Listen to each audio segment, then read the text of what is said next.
What's up, degenerates? This is Locked In. I'm your host, Mason Cameron, at PFF_Mace on Twitter. And back with me this week, V, we missed you a lot. My partner in crime, Vishaal Gupta, at Vishaal_Gupta 95 on Twitter. V, we had a good week last week. We're back together today, baby. We're going to do it. We've got a special daytime edition of Locked In today. But all the same goodness wrapped up into one package. V, how are you doing? How are you living? How's your week been? Doing great. Glad to be back. Hope everybody had a phenomenal holidays last week, but it is time to get right back into the swing of things. We have a phenomenal week 14 slate. We're getting really close to the end of the regular season here. First week of December football should be a blast. So looking forward to it. This is the money-making times too, V. I was thinking about it, is we spend like 3 months getting a really good beat on these teams. And then by the time we get to this point, a lot of stuff is starting to get decided, and it feels like things can fall into the spots that we hope to see them in. So this is going to be doing it. Some midday money making. Steve is right. What's up, Steve? How you doing? How you living? Yeah, we've got a little midday money making here, a little special edition of Locked In. And, you know, really what it was is that the game last night was so good that we just could not keep it away. And we wanted to be back early, bright and early, to talk about it. I actually even forgot to pull it up in my fervor. You guys have gotten used to this though by now. If it wouldn't be a show if I didn't forget to share my screen at the beginning. Business as usual. There we go. We're in there like swimwear. V, this was an excellent game. And honestly, I'm not going to lie. I really did not expect this much out of the pack. I really kind of thought they got some Mickey Mouse wins the last couple of weeks. Now they were dominating wins, but that's something that we'll get to here in a second. I took the under on Jayden Reed at 65.5 yards and didn't know how right I'd be. So the funny thing is I was actually talking to Wise in our Discord, Steve, and I was like, you know what? Because at first when I was shopping this game earlier in the week, he was at like 49 and he did become like a very bet pick. Like I'm pretty sure he rose up quite a bit to get to that 65.5 mark. And when Wise and I were talking about it, we were like, I don't know, 65.5 seems like a lot, even though I was fairly confident he would get more looks. Now, this is a shout out to Detroit because Detroit did really well. They understand that we run a lot of cover one and we don't want to get into situations where we can let Jayden Reed just catch a bunch of outs. And he hit a double move the last time they played, which is where a bunch of his chunk yardage came from the last time. So they did everything they could to stay out of those positions. And look at how good it did. So that's just another like plus for this Lions team in their ability to make adjustments. And honestly, that's going to be impressive as they move forward. They leaked their protection calls this last week. I don't know if you saw this, V, but Jahmyr Gibbs posted a picture on like Instagram and they're like protection calls are in the background. Not great. It's so funny because Dan Campbell at first, when he first discovers that, is like a little perturbed. He's like, okay, we got to go figure that out. And he didn't really like show it too much though. But I think Ben Johnson came out with it perfect. I think his quote was, well, now we know what they know. Yeah, there you go. So all he has to do is change up some protection calls. And what do you know? The train keeps moving. So here we had the pack headed into Detroit, battling at the top. This NFC North is strong, man. They're really, really strong. But ultimately, this game came down to a push as the final score 31-34, Detroit -3. Depending on where you shopped, you might have gotten them at -3.5 and actually fell short on this one, which is a bummer, unfortunately. It really kind of closed past that half-point mark into the 3, gave you a little bit of push value there. I'll be frank, though. I thought they were going to win this game by 10. The Pack didn't score until the last 4 minutes of the previous game. And in this game, it was kind of more back and forth. V, what did you make of this matchup? Yeah, this was a phenomenal game, back and forth, especially in the second half. You know, these teams just every time they touched the ball in offense, it felt like both teams were going to get the ball in the end zone. I know the big talking point coming out of this game is going to be once again the fourth down decisions from Dan Campbell and how just crazy he has been with those decisions in his coaching tenure. And it was on full display last night. And I hope we as a football watching community are finally at a point. I know we're not, but I wish we were at a point where we understand that going for fourth down is just the way it is, the way it should be. It's not the decision that should be questioned about whether to go for it on fourth down or not, because in most cases that's the right move. The real question and talking point should be the play calls on those situations. And the one time Detroit did not get it last night, it seemed like it was a killed situation for Goff where he changed the play at the line of scrimmage and it ended up being a toss play to Gibbs, which is just not a great play in the end of the day, because Gibbs is catching the ball 6-7 yards behind the line of scrimmage. He has so much ground to cover just to pick up the 1 yard to pick up the first down. So it wasn't a great play call, but there's enough data, there's enough analysis, and all this stuff out there to let us know that you need to be aggressive. You need to be scoring points. Punting the ball away is not going to win you football games. You cannot play to not lose. You have to play to win football games. There still feels like too many people out there who don't understand that. Too many coaches in the NFL who still don't understand that. Dan Campbell understands that, and that's why they're going to continue being successful on a team that we're going to continue betting on well into the postseason. Yeah, and at the end of the day, a punt is a turnover. You are turning the ball over to the other team. Who cares if it came on second down or if it came on fourth? You are giving the ball to the other team. You are failing. And a lot of the smart coaches around the league, or the more aggressive coaches, I guess I should say, are more understanding of that. And Dan's definitely one of them. And I think you hit the nail on the head. Play calling means so much more in those situations.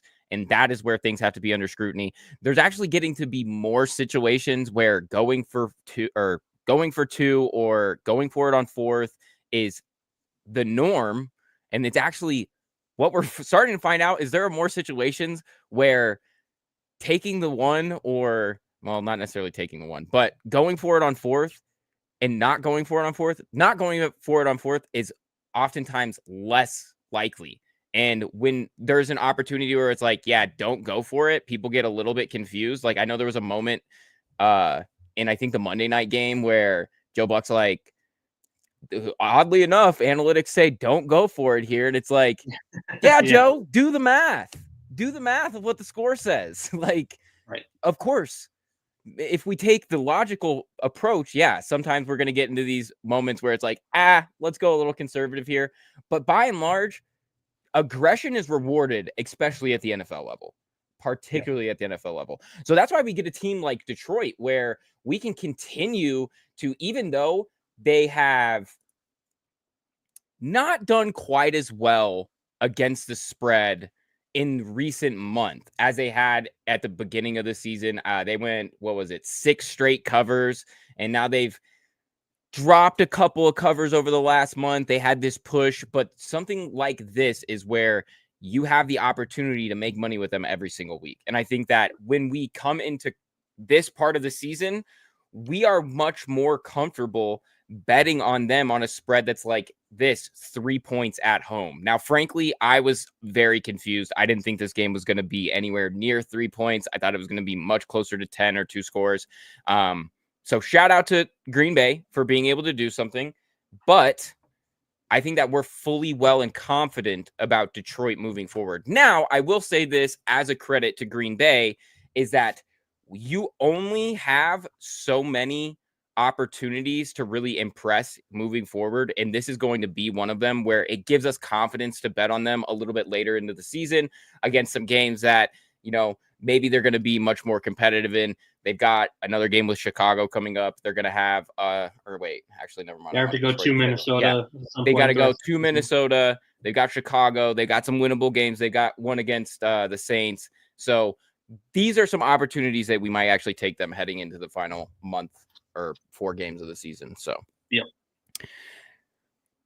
But now on to the slate for the week, V. This is our money-making opportunity, and I'm actually more interested in this game than I would think so. And we actually both have skin on this game, interestingly enough, in some different spots. So we have Jacksonville heading to Tennessee to take on the Titans. The Titans here are about 3.5 point favorites. Game total on this one, right around about 40 points. So I'll let you break into this one first, V. because I have a few cliches that we say on this show, which is some of the reasons why I'm leaning towards this game. And then we're going to go into some numbers. So I'll let you break into the meat of it first, though. All right, this is probably the ugliest game on the slate this weekend. So it was like initially a game I wasn't super interested in picking, but looking at the line on this game, it was too hard to pass up. I am on Jacksonville plus 3.5. I was able to get it with the hook, and I mean the main takeaway for me in this is there is just no universe where Will Levis deserves to be getting a hook at any point in his career based on what we've seen so far. Will Levis is not good enough to ever have points and a hook as a favorite in a football game in the NFL level. He's just not good enough. The Tennessee Titans team has won 3 games total this season. One came against a Miami team that was starting Tyler Huntley. One was against the New England team that was starting a young Drake May. I think it was only his 4th start. And that game had to go to overtime for Tennessee to win. And then the third win came a couple weeks ago against Houston. That was that crazy game that had a bunch of massive plays, whether it was long touchdown passes or pick sixes. And they only won that game because Kaimi Fairbairn missed a chip shot near the end of regulation that would have likely sent the game to overtime. So they were very fortunate to win that game. This is not a good Tennessee team, and a lot of that has to do with the poor play of Will Levis. Now, he has been, slightly better the last few weeks, but that is relative compared to how poorly he was looking to start the season. So he is still not playing what we would consider good football. He is still just way too erratic with the football in terms of turnovers, taking sacks, etc., to trust with the spread this big. And now he's going up against a Jacksonville defense that, they're not world beaters, but they have enough guys that can make Will Levis's day very long. Trayvon Walker has really come into his own, 8.5 sacks on the season. Josh Hines-Allen still doing his thing on the other side with 6 sacks. When you have 2 guys up front who are that good, I think it's going to be a long day for Will Levis, and I just can't trust him to cover this spread. I know the Jaguars are starting Mac Jones in this game because Trevor Lawrence season is likely done after getting that concussion last week against the Texans. And, obviously nobody here is going to trust Mac Jones with their life or anything like that, but he didn't look bad last week. He had a couple touchdowns, over 200 passing yards in relief. So he is a capable backup who has done enough things that, you can trust him to keep this game close and potentially even win this game outright. One injury note, T'Vondre Sweat has been a DNP so far this week. We don't have the Friday injury reports yet for any team, so we're going to be going just based on the Wednesday and Thursday reports. So Sweat was a DNP the last couple of days. If he is out, that's a big loss for this Tennessee defense. Yeah, no, I completely agree with you. And I think the big thing here is also, like you said, it's the trust here. And I don't know where we're going to get trust from Will Levis, but I also don't think that Jacksonville is not going to do much in this game. And we'll talk about it here in a second with why I don't think that Mac Jones is at all supposed to be on a football field. But probably not. What we do see is that divisional games like this are something that we talk about a lot. And teams bring their best ball when they come up and play, especially the team that's the underdog in these situations. They come and bring their best ball to play a team like the Tennessee Titans. But frankly, where we see this, no Trevor Lawrence, that's a huge issue for them. Mac Jones starts over the last 3 weeks, or since prior to their bye, 7 points versus Minnesota. Now that game had 19 total points in it. 19. Now that is a plus to what you did say, is that the defense can perform well at points.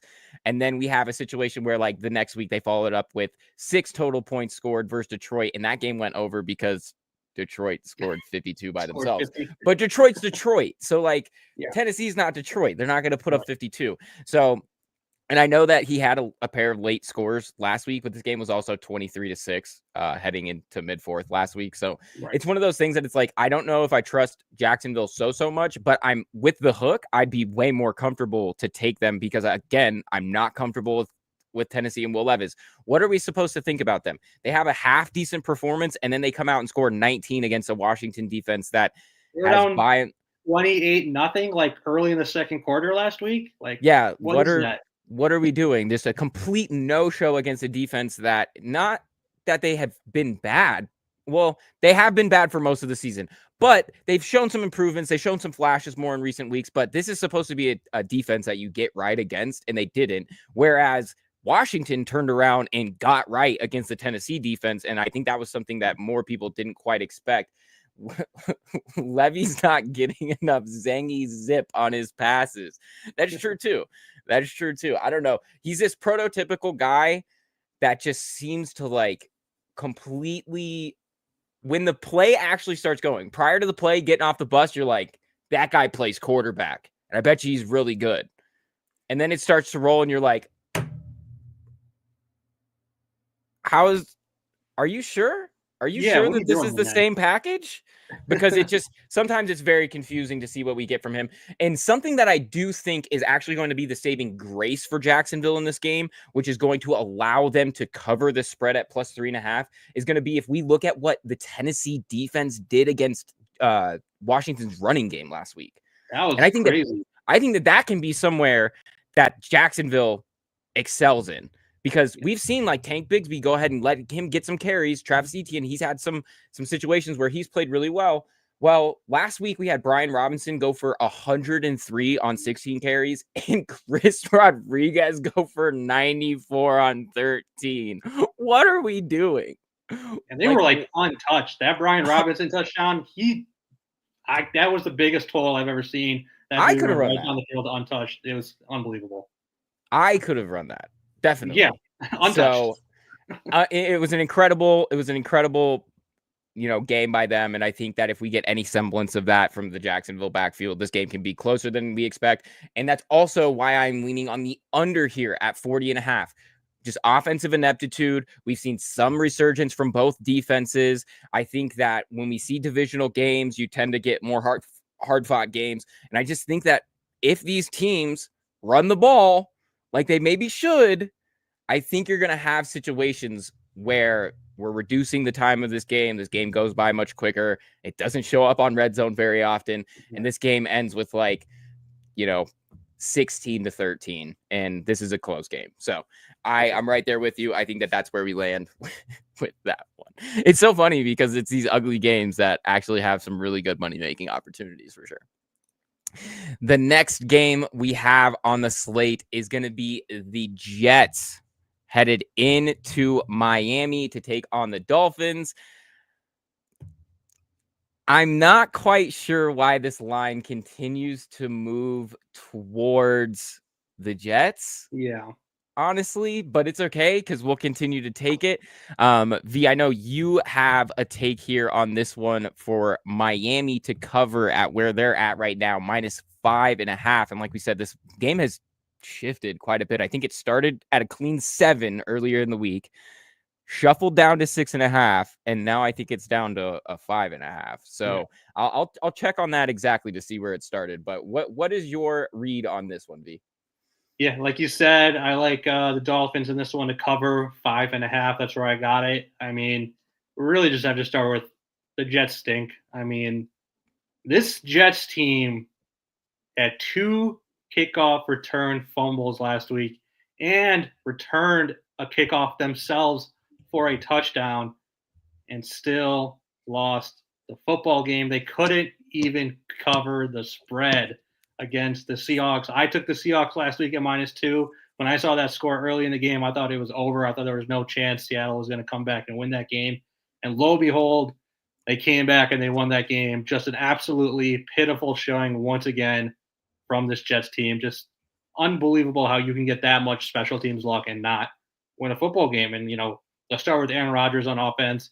He has just not been good. 185 or fewer passing yards in 3 straight games. Over his last 4 games, he has been sacked 10 times, definitely on pace to be one of his highest sack seasons of his career. I just do not understand why this Jets offense is not using Breece Hall more. In each of his last 5 games, Breece Hall is averaging 4.9 yards a carry or more in each of those 5 games, and yet he has failed to get more than 16 carries in any of those games. They're just not giving this guy the ball, even though if you literally gave him the ball on every single play, you would have marched down the field and probably scored a touchdown because he has been that good with the ball in his hands. He's only reached 100 rushing yards once this year. That was back in week 6 against the Bills. So I don't know what's going on with how they're constructing this offense in terms of play calling, who they're utilizing, who they're focusing on. It's very clearly just not working. Miami, on the other hand, they have not been great this year. Obviously, a down year, but they have proven that they can beat up on bad teams. And even if some people don't want to admit it, at this point, we have to know Jets are in the category of being a bottom tier team in the NFL right now. Miami beat the Raiders by 15 points. They beat the they beat the Patriots by 19 points. Jets are in the same class as the Raiders and the Patriots. It's just what the deal is. Tua playing pretty well since coming back from his injury. Over 300 passing yards in each of his last 2 games, 9 touchdowns over his last 3 games, and he has completed over 71% of his passes in every game since returning from injury. One area of concern for this passing attack from Miami, Tua has been sacked 12 times over the last 4 games. The Jets ranked 5th in the NFL in sacks, so they have to do a better job in terms of protecting Tua, but if they can do that, shouldn't be too difficult of a win for Miami. This one, this should be a double-digit win for them. Couple injury notes: Teron Armstead, DNP for Miami so far this week. Jets have a huge list of injury concerns. Sauce Gardner, Breece Hall, Elijah Vera Tucker, and CJ Mosley were all DNPs on Thursday. So definitely something worth monitoring when we see Friday injury reports later today. Yeah, Sauce Gardner being a big one. But frankly, that should open up a guy like Jalen Waddle potentially, because if you see a lot of DJ Reed on like Tyreek Hill, if they try to like match him as much as they can. DJ Reed's played pretty well this year. So they're going to have some moments where things get loose. The big thing here, though, sorry. The big thing here, though, the Dolphins aren't playing in the cold. This game is in Miami. So expect what we're going to see from a Dolphins team that has played extremely well, covered 4 of their last 5. The only one that they did not cover was the game last week in the cold, because that's what they do. They don't play very well in the cold. And you know what? It's something that they have to figure out for their big grand scheme of things and how they're going to push forward and be a team that makes playoffs and playoff pushes and things like that, because they either got to host all these playoff games or go into really cold environments against teams like Buffalo. Yeah, you got to go to Buffalo. You got to go to Baltimore. You got to go to Pittsburgh. You got to go to Kansas City. All these are cold weather places. You can't go there and play if you're performing like this in cold weather. And I hate for that to be the narrative that we continue to see, but it continues to ring true. They are very bad in games. They are very bad in games that are anything under 45 degrees. And that's not even that cold. Here in Colorado, we might wear shorts out at 45 degrees, guys. So like that's a big issue here. But overall, this game is going to be in Miami. The next game is going to be in Houston. The game after that is going to be in Miami. We only really have to worry about Miami at the end of the season. They're going to be playing at Cleveland, at New York. They're hanging on to like the thinnest of playoff hopes. So if they really want to make this, all of these games are do or die. I think you're going to see the best Dolphins team, a really focused team that's going to try to move forward and win these games like that. But what else we see is we followed the Jets around for months, for a month, if not more, because their ineptitude offensively, particularly in the first quarter, puts them behind and makes it hard for them to regain ground. But last week was the one time they did well opposite. They scored 14. They had a 14-point lead in the first quarter and still floundered and still pissed it away in the wind. 0 points in the second half, and they end up losing that game. And this was, we were watching, I was thinking the exact same thing watching that game and was going, well, I thought this was going to be a Seattle one, but all of a sudden, now they storm back. I just don't know what we're getting from it. And I think you hit the nail on the head, is a lot of the times it just does not make sense what kind of calls they're getting into. And if you look at some of these plays, particularly, I think it was a 4th down, or maybe it was a 3rd down, and they run a Hoss. So for anybody that doesn't know what Hoss is a concept that the Patriots ran successfully for years and years and years. It's a slot fade with a short hook a short hook on the outside. Okay. They ran this slot fade to Devontae Adams, and it was the play where he lays out for it. He really makes a good attempt to lay out for this ball, gets it into his grasp, and then just kind of can't complete the catch, rolls over it, turnover. Those plays to me scream Aaron Rodgers checked into this. And I think that that's where some of the issues lie.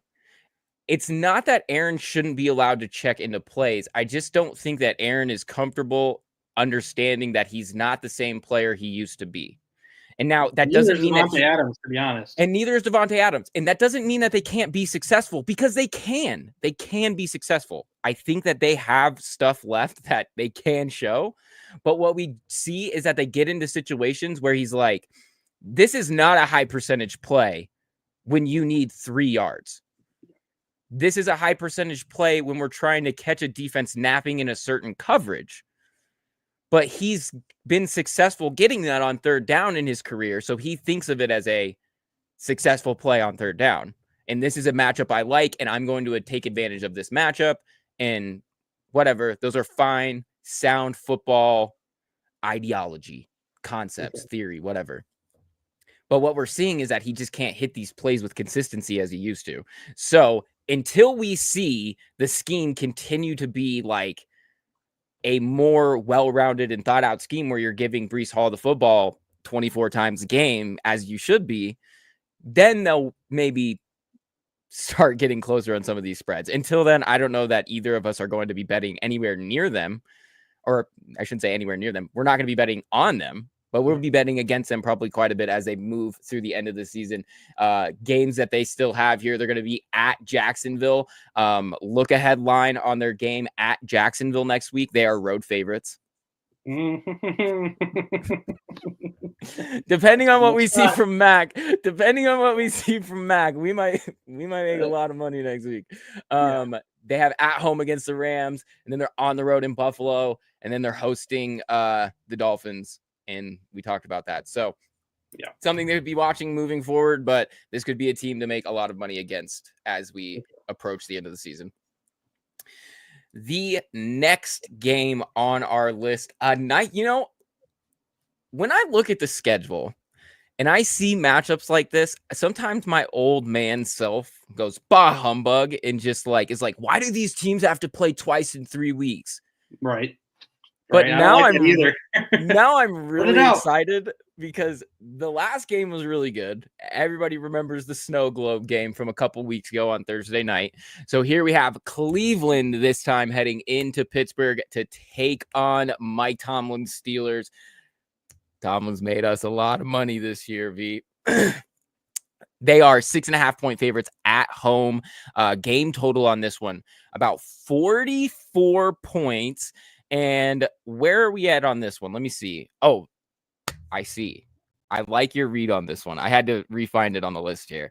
So, V, you are liking a lean on the game total here. Tell us all what you're targeting.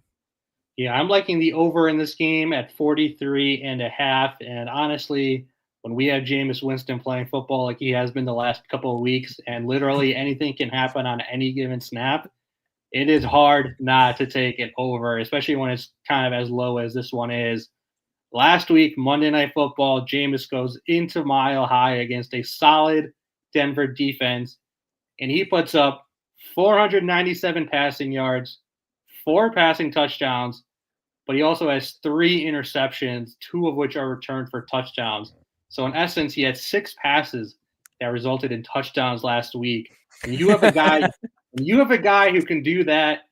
I don't know how you don't take the over in that game, because things are just bound to go haywire. He's going up against a Pittsburgh defense that has not been as good lately as they were to start the year. Over their first 8 games, Pittsburgh allowed more than 20 points just once. Since their bye week, they've allowed more than 24 points in 3 of the 4 games after their bye. So this is a Pittsburgh defense that is faltering a little bit here down the stretch. Cleveland's defense, on the other hand, also not playing very well recently. They've allowed 24 or more points in 4 of their last 5 games, including 35 or more in 2 of their last 3. Russell Wilson just had probably the best game he's had in 3 or 4 years last week. He threw 414 passing yards, 3 touchdowns, and completed 76% of his passes. He was on fire. Mason, I got to ask, what does it feel like as a former Broncos fan to see Russell Wilson and Jerry Jeudy playing like they did last week? Does it tear away at your heart a little bit? It does a little bit, but in a way, so I feel very vindicated in some ways because, like, Jerry Jeudy was my guy. I won a huge bet when the Broncos took him in the draft that year. We talked about that because that was my favorite player out of that draft class. I always thought that he had a talent as a separator, and frankly was just never given any opportunity to highlight it. And it does crush me because you see these guys doing this for other AFC teams and something that they could have done for you, especially it's like it's in the snow too. Like you're like, come on, like if this isn't the universe telling you that you messed up, like I don't know what you guys should call her, because this is exactly what it's trying to tell you. So no, I'm right there with you. Jerry Jeudy, he's been playing lights out, especially now that he's the number one target. He is a premier separator. There were instances and this is crazy because they did all this against, like you said, a really, really good Broncos defense. This was a Broncos defense that was 1 or 2 in EPA per play allowed defensively. Incredible. They've been playing really, really well in the secondary. Now, one of the big issues with that Cleveland game was that Levi Wallace. I'm sorry. Levi Wallace let up like 165 or 159 coverage yards last week. And just to put that into context, Pat Surtain has like 240 on the season. So like, did not even know Levi Wallace is still playing football in the NFL, to be honest. So he plays in a reserve role for them, and he really hasn't played like too much. He's kind of just been like there, a body for them in the depth in the secondary. And like, that's fine. But he really, really got highlighted. They benched him for Chris Abrams-Brain, who's a rookie 5th rounder, and he got 8-up too. And he had the fourth quarter DPI that put them right on the goal line just for Jameis to throw another interception right on the goal line. So, you know, a really interesting game. And something that we talked, or something that you hit on, is how can you not bet the over when a guy like Jameis Winston walks on the field? And Lord, deliver me from interceptions. Please deliver me from pick sixes. It's too much. Jameis is got to be the most entertaining player to watch. He is the epitome of what this sport is in its essence, which is reality TV, because everything he touches turns to gold. But when we look at some of their over numbers since he's started, so he came in week 7 during that Cincinnati game, didn't really get the whole run there. They didn't really go over there, but from then he has gone 4-1 on the over. The only game that they did not was the 10-point performance against the Chargers a few weeks ago. I think that one might have been in prime time too. I can't really remember. No, that was an early morning game. That was not even that far off. I think they only missed the over by like 2 or 3 points. They had 20. It was 37 total points. Game total on that was 41. Yeah, so 41. So a pretty low total, but also the Chargers were a really good defense too. So not too much. And then, you know, we did have the game against the Saints where, you know, they allowed 35. So, I mean, that's a plot positive. But, you know, something that we do also want to talk about here is just how good Mike Tomlin has been against the spread. They are one of the best teams against the spread. Now, the only game they did not cover was that snow game, the snow globe game against this same Browns team on the road, but they were 3.5 point road favorites. And I just don't see that being an issue here this week. They've only not covered one game at home this year. Excuse me. And that was week 5 against Dallas. And it was really just kind of a back and forth muddled battle. So I'm pretty confident that they're going to continue to roll. They have a really tough stretch of schedule where, you know, this could be an issue, because this is one of the reasons why I think they fell asleep on the Browns in that game. That was a little bit more of a trap game. And it was because they were looking forward. They had that Bengals game. They had another Browns game.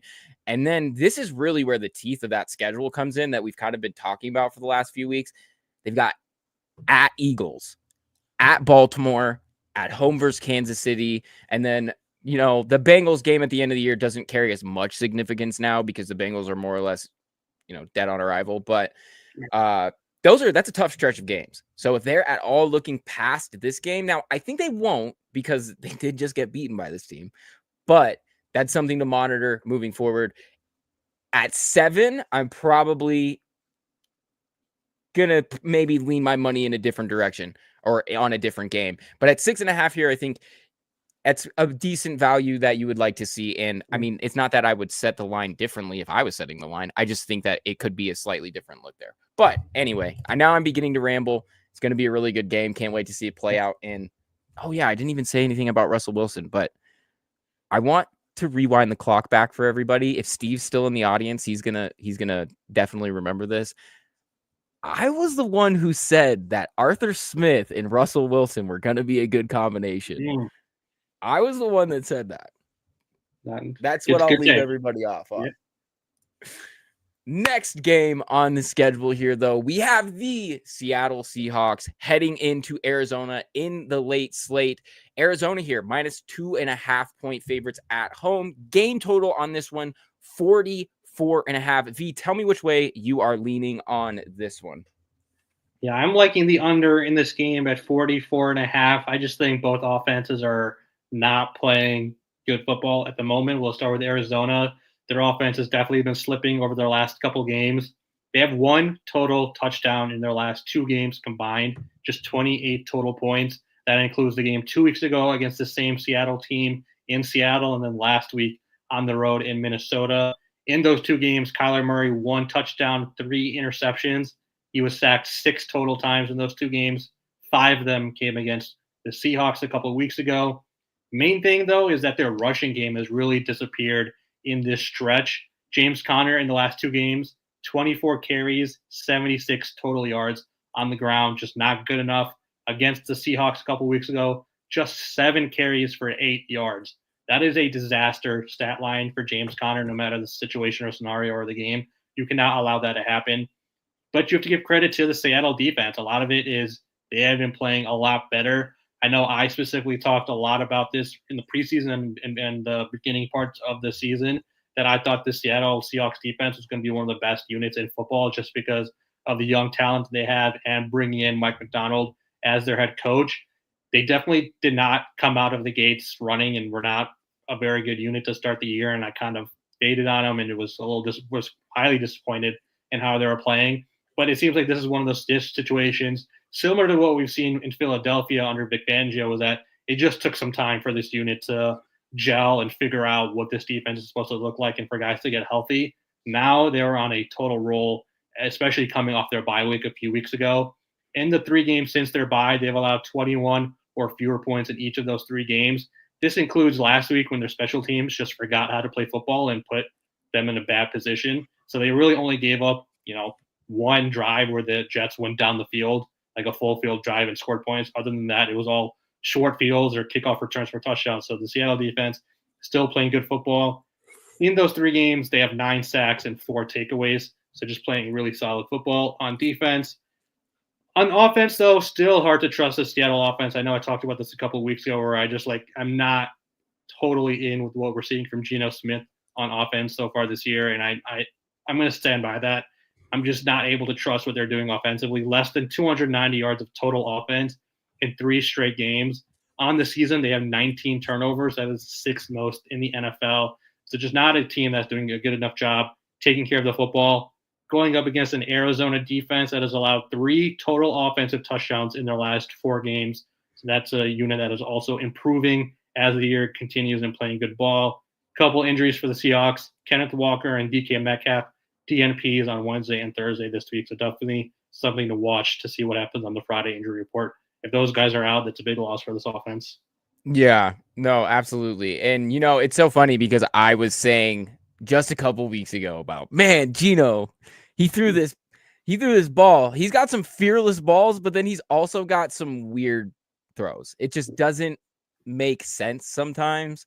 And he is one of those more volatile quarterbacks where when you do have a guy that drops back as much as him, you're just going to get a big sample and you're going to get a lot of it. Now he's not in the Jameis Winston kind of, tier where any ball that he throws is going to the house, whether it be for one team or the other, but he is up there. He does make some impressive throws, but he also does make some boneheaded ones. It makes it a little bit more difficult to really get an eye on. And one of the big things that we will have to talk about in this one is that Arizona is quietly becoming a decent pass rushing team.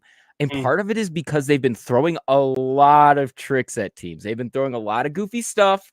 They've been throwing a lot of stunts, simulated pressures, blitzes, and they love to get after them on passing downs. So that's going to be something that we do need to watch moving forward, because really Seattle's been a little bit shaky since coming back from their bye. They have about a 10.9% sack rate, which is 30th in the NFL over the last 3 weeks. They had 5 sacks last week. Oh, actually, they had 5 sacks each of the last 2 weeks, I think. I'd have to double check my notes right here. I feel like that is a number that I know Seattle sacked Kyler 5 times 2 weeks ago. I'm not sure about last week. We'll have to double check on last week. But anyway, it's resulting in a lot of sacks over recent weeks. And if you're not communicating and you're not sound in that, you are going to have some issues with Arizona's pass rush, who wasn't terribly solid for the first half of the season, but has suddenly come alive. So that's something that you do not want to happen, and frankly could turn this one sour for them as well. Yes. And given that we're on the under here, I think that makes a lot of sense given what we might see in this game script. Under 44.5 there. And of course, everybody shop around. You might be able to get it a little bit higher because you never know. You never know. All right. Next game on the list is actually going to be a decently interesting one. At least it looks interesting on paper. I hate thinking that we're going to get to the end of this thing and it's going to be like 38-16 and just something, it's a possibility. something pretty ugly. But I think that that's where we both lean. And I believe that that is where we're going to see with this one as V. We are both on Buffalo here on the road, -3.5 heading in to LA to take on the Rams. This has got to be a nice vacation for Buffalo, who's coming off some cold weather. Yeah. And frankly, still looking like the best team in the NFL right now. They are looking absolutely incredible. Game total on this one, 49.5 points. Like I said, we are leaning to the side of Buffalo, covering on the road here. What does it say? Yeah. They're looking like one of the best teams in the NFL. They're really hitting their stride. Break it down for us, V. What are you seeing in this one? Yeah, I don't know how you don't bet on Buffalo these days. I'm taking them at -3.5 as well. They're on an absolute roll. They've won 7 in a row. 5 of those 7 wins have come by 2 scores or more. So they're not just they're not just winning football games. They're just absolutely thrashing teams. They have, in that 7-game stretch of wins, 3 times they've held their opponents to exactly 10 points. So they're just playing out of their mind. Good football on both sides of the ball. Josh Allen is the favorite for MVP right now. I think he's like -220 or 240, depending on where you're looking. So he's the clear favorite with only a few weeks left in the season. He's just been unstoppable. He had a game just this past weekend where he had a passing touchdown, a rushing touchdown, and a receiving touchdown. If that doesn't tell you all you need to know about how just things are absolutely clicking for this team, then I don't know what else will tell you, because that doesn't happen. I don't care how much you don't throw a stop and run after it and get the pitch and run a touchdown. This is the NFL. This isn't Little League. It's crazy. This isn't Little Giants. Like, this is not the annexation of Puerto Rico. They just ran a backyard play and scored on it. Sorry to interrupt. No, it wasn't even like scripted though. They just like were ad-libbing and it worked. Yeah, exactly. It's the San Francisco defense in like 3 inches of snow. Like, what? It's crazy. Breece Hall now doubtful for the Jets game. Yeah, I think everybody go get in right now. Go get everybody watching the show. If you are at all in, this line in Miami is going to move closer to 6.5 here in the next couple hours. I'd go get your shares right now if you're not already in on that. Absolutely. Thanks, Steve. Thank you, Steve. So Bills rolling both sides of the football. Defense has also been really great. Again, 3 teams they held to 10 points over their last 7 games. Rams offensively, despite being like pretty much fully healthy at this point, they've just not been consistent enough recently to feel comfortable that they're going to be able to keep up with this Buffalo offense. They've scored 21 or fewer points in 3 of their last 4 games. That comes against teams like the Saints and the Dolphins. Not exactly 2 defenses that we correlate with being one of the top defenses in the NFL. Those are like average at best defenses with the Saints and the Dolphins, and yet the Rams were not able to really do anything offensively that was, substantial. Their defense for the Rams, they have a ton of excellent young pieces, whether it's Jared Verse, Braden Fisk, Byron Young, all those guys. They're really good young pieces. But the defense as a whole has really just not put it together yet. They've had too many instances where they're just getting blown out and giving up too many chunk plays. You just have to look back a couple weeks ago on Sunday Night Football against the Eagles to really drive that point home. Had a good first half, but the wheels really fell apart in the second half, and Saquon just absolutely torched them for a couple long ones. So this is a defense that is still, able to give up too many chunk plays and too many points where you would feel comfortable, betting on them to cover against a high-powered offense like the Bills. So just all in all, have to take the Bills at a line like 3.5. They could easily win by 7 to 10 points in this game. Yeah, I agree. And, when we look at these Rams game, the Rams haven't covered any games at home in a while. Their last cover came at the end of September. Or no, excuse me. I know they beat the Vikings on Thursday night. Okay, yeah. Here we go. I missed the Vikings game. Yeah. So they did cover at home as 2.5-point dogs. The last two, Miami, Eagles, they didn't cover either of those. They looked pretty bad in them too. So frankly, I'm right there with you. And when we talk about what Buffalo's done, I mean, what else is there to say? Not only have they won 7 straight, they're 6-1 against the spread. And every single game, like you said, they scored or they've held opponents to 10 in 3 of those. They have scored over 30 or more in the last 6 games. This game profiles as another one of those games that's going to be 32 to 13. Yeah. This is going to be one of the easier 3.5-point covers on the road that you're going to get all season. And we're all sitting here at the end of this. We're going to be like, how did we get that at 3.5? Yeah. And one thing to note is, like, I know maybe something that people factor into these kind of games is the West Coast travel for Buffalo. Don't forget the Rams are also traveling West Coast because they were in New Orleans last week. So it's the same thing for both teams. So if anybody is thinking about that as a factor, I mean, I would just not worry about that because travel is an issue for both teams this week. Yeah, no, I agree. I completely agree.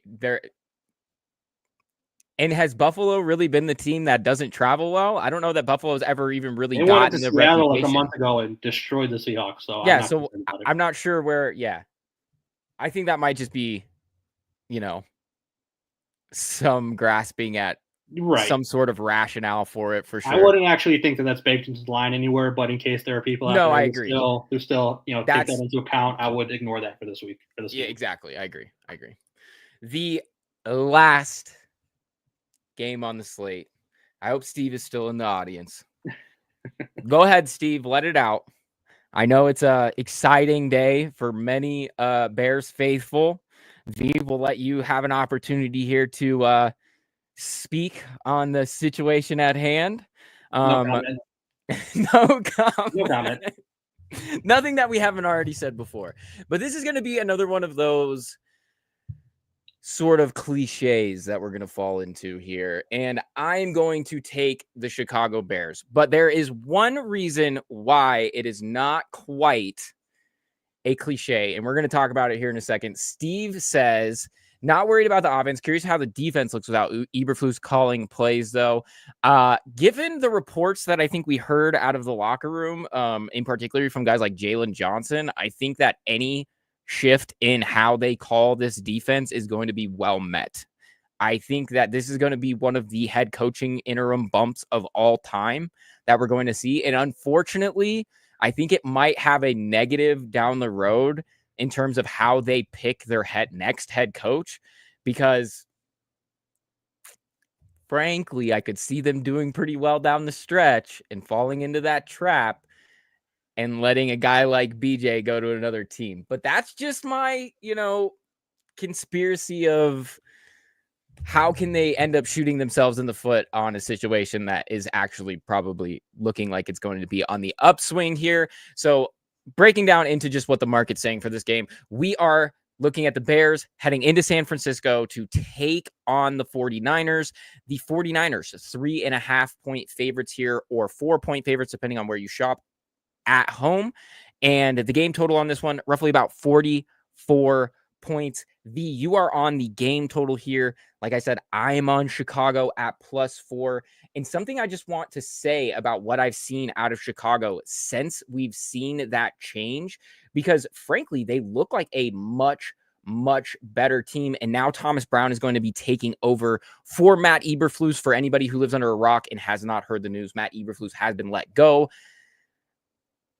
after a weird situation where they let him talk to the media, and I don't really know what to make of this, but to be fair, we'll give the Bears a little bit of a break there. They've never fired a coach in season before. They're new to this. So yeah, unprecedented territory.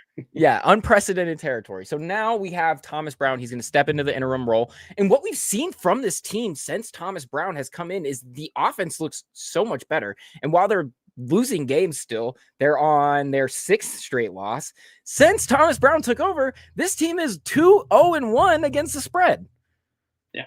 And frankly, when I go and look at what the 49ers are doing conversely, it is not good. I'm really not sure where they're getting a hook from anywhere. They are 0-4 against the spread over their last 4, and that goes back even further. Just since the start of October, they are 2-2-4-6. They are 2-6 against the spread. That is not a good look. Injuries continue to rattle them. I'll have to double check on how the injury report has shaped up this week, but Nick Bosa out. Into it. Yeah. Okay. Nick Bosa out last week. Trent Williams out last week. Christian McCaffrey now down for the year. And to be frank just to talk about the Christian McCaffrey situation, unfortunate for, one of the most talented players in the NFL, obviously. I'm not quite sure if this is a positive in terms of when I first saw the play, I was like, his Achilles exploded, because you saw on the replay the calf do one of these, and the old Kevin Durant. Yeah. So I was worried at first. For them to say it's a knee, I'm not that's not obviously positive, but maybe more. I'm not a doctor. I don't know. But anyway, so just another injury, a long line of injuries. This team continues to be hampered. And we're not even talking about the fact that Brock Purdy was out a couple of weeks ago and gutted out the last game. So I don't know what we're going to see from San Francisco in this one, but I do not have positive feelings. And given that they're going up against a team that is going to be well motivated, extremely energized, I think to get 4 on the road here for Chicago, given how well they've played offensively to keep this team into games, I'm going to go ahead and take them at +4. And you know what? I'm going to sprinkle a little bit on the money line too. There you go. +172. Chicago going to go ahead and win this one on the road. San Francisco has not shown enough to go ahead and take this. I understand that their last game is a West Coast team heading into snowy Buffalo in December, and they played a Buffalo Bills team that is really, really good. They lost 38-10 to Green Bay. They've lost 2017 to a Seattle team that was struggling. I'm not sure where we're going to get the production from this offense to make this game, or for them to cover 4 points. I just don't see where we're going to get it.